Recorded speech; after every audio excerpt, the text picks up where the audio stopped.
On question number 11, we're told P is a circumcenter. We want to know which of the following statements must be true.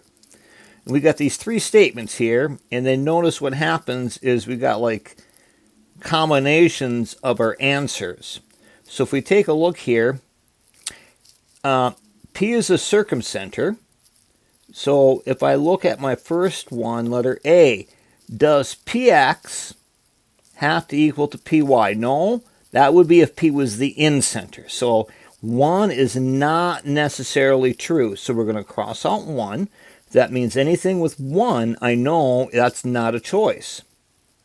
Okay, now, if it's a circumcenter, does Pj have to be congruent to Pl? Yes, it does, because we know a circumcenter is equidistant from those answers. So I know 2 is true.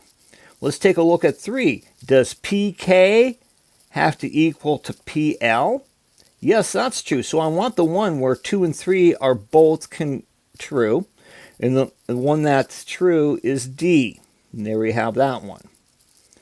Okay, let's take a look at number 12 here. And on number 12,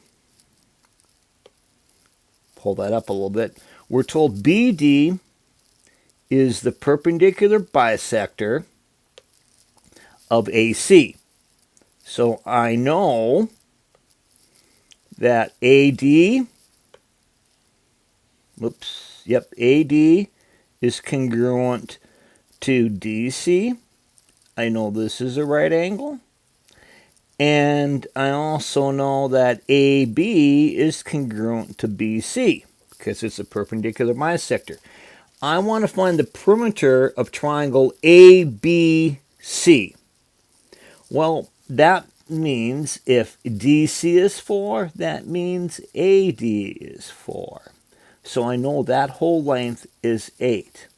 I also know that AB is congruent to BC, so I'll make an equation out of that. I'm going to say, 7x minus 9 equals 2x plus 1. And now we're just going to go through that. So I'm going to subtract 2x from both sides.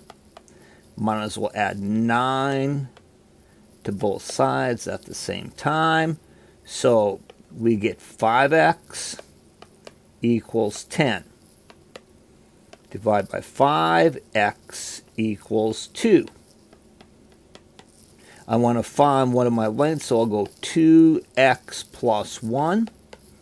So that's 2 times 2 plus 1.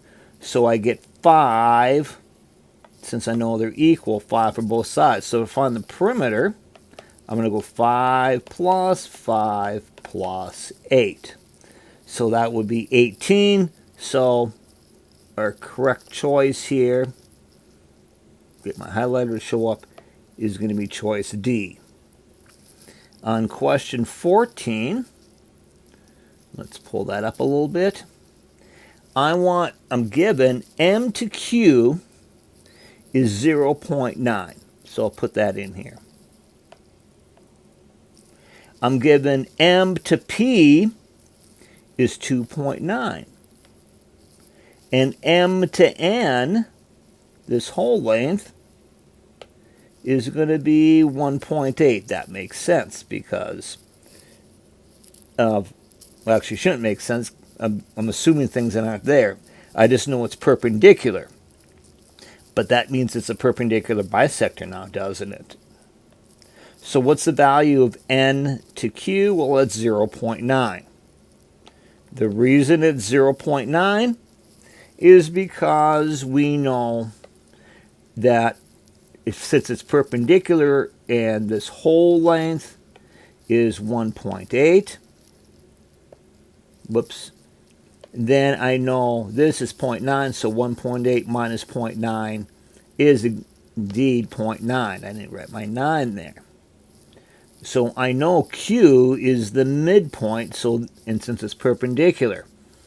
And so that tells me since it's perpendicular, I also notice P to N is 2.9 because it's on the perpendicular line. Now, what's the relationship between MPQ and NPQ? Well, hopefully you're going to see, hey, these two have to be congruent.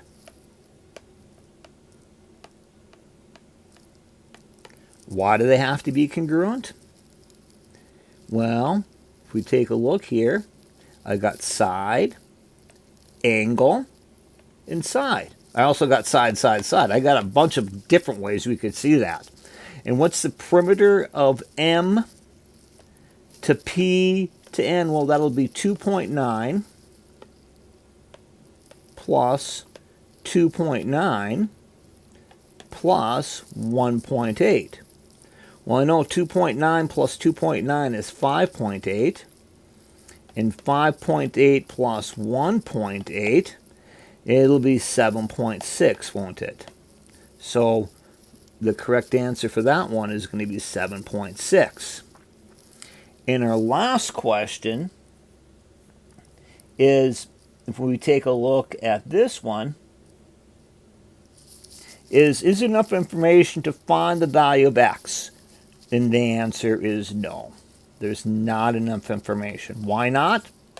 Because we don't have anything else. We know they're perpendicular. Perpendicular does not mean congruent. Now, if I knew these lengths were the same, I could say that, but there's just not enough information. We can't assume on this one.